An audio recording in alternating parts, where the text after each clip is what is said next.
Let me give you my own 30,000-foot overview of what's happening in public education and why the hemorrhaging is not going to stop anytime soon. And that is because of defined pensions and benefits. Right. Those pensions and benefits that are guaranteed and have been guaranteed for our teachers and administrators are going to suck us dry to the point where schools will demand either you give, it's the 800-pound gorilla. It eats what it wants. It has its own gravitational field. It's going to You implode. give me what I want, or I'm going to close these schools down. At some point, whether it happens today, tomorrow, 5 years, 10 years down the road, I don't know when that time is going to be. Parents, customers, never forget, parents are supposed to be customers. We'll have to demand that these teachers' unions either get out of the business of representing teachers, or we will legislatively have to develop a means where competition, whether it be through vouchers, tax credits, homeschooling, or a combination thereof, the voters will have to demand that competition be injected into the equation. Now, of course, the political reality is that the teachers and the teachers union and the legislature, which has been historically owned by the and school boards. and the Don't school forget boards, school boards too. School boards are basically warmed over school teachers who are serving in the best interest of school teachers. Yeah, and the kids come somewhere after that. Yeah. I remember there was a debate several years ago that District 281 needed to, in their mission statement, they'd forgotten the word education. Oh, okay. That's kind of like A little oversight. Yeah. It's kind of like Ruth Bader Ginsburg giving a Supreme Court decision and forgetting the word Constitution. Oh, yes. Right. Constitution is what day is it? What Hey, day is it? it's living and breathing, that kind of stuff. But it's interesting you bring up the legislature because I'm going to shock my viewers here. Oh my gosh. I am actually. Give me another Valium first. Hold on. I'm actually going to shock people. I am actually semi-optimistic that some major change is going to happen over the next 2 years. And I think the budget deficit that everybody's whining, moaning, and bitching about is a good thing. Can you say whining on TV? Yeah. Oh, I'm sorry. Casual conversation again. There we go. Yeah. But this budget deficit is something that is going to happen, and the deficit is make-believe. One problem with the deficit is that every government entity automatically gets an increase. So when they talk about cuts, what they're cutting is the rate of growth. The bureaucrats want to spend $39 billion. Yep. We only have 33. But Yep. our, what they would call revenue, has actually increased 10% in the last 2 years. Right.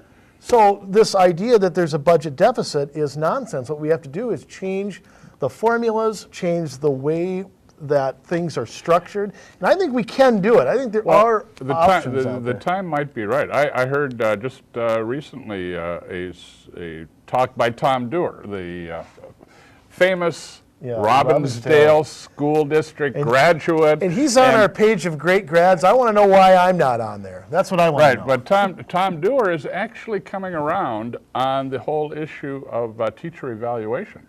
Yeah. And if he comes around a little on that, maybe he'll I won't hold my breath for him to do it, but I mean the whole thing of teacher evaluation, just like at every job, it all comes down to the tenure laws. Yeah.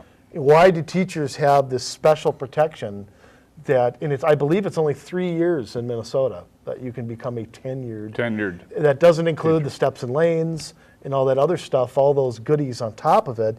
But I do think there are opportunities, things I would love to see us expand online opportunities. There is a Minnesota Virtual High School. Homeschooling, we definitely need tax credits there. If I'm reading the tax code right, the only tax deductions you can take are for materials. Computers and books and you can't deduct the money, because a public school kid, we can never spend enough. A homeschool kid costs us how much money again? Yeah, about $10,000 a year to To the expense, 100% on the parent. Yep. And so, what... Parents who homeschool pay twice. Yes. You know, Right, exactly. For the lost income that they don't get for teaching their kids at home, and also in their property taxes. Yeah, and then they pay largely most of the costs out of pocket to educate. And there are so many out there who would say that that's fair. Because guess what? Homeschoolers have right. a tendency to open this book. Oh, and that's right. Oh, that's a horrible thing. They want to prevent you from learning certain things, right? Yeah. Because this is filled with a lot of, it leads you down some roads maybe you don't want to go. Yeah. And then I think there's one thing that they really have got to do, and that is cut back on the number of school districts in the state. We've had about a 2% decline over the last 10 years in public school enrollment, if you don't include charter schools. And yet we have the same, we have over 300 school districts in this state alone.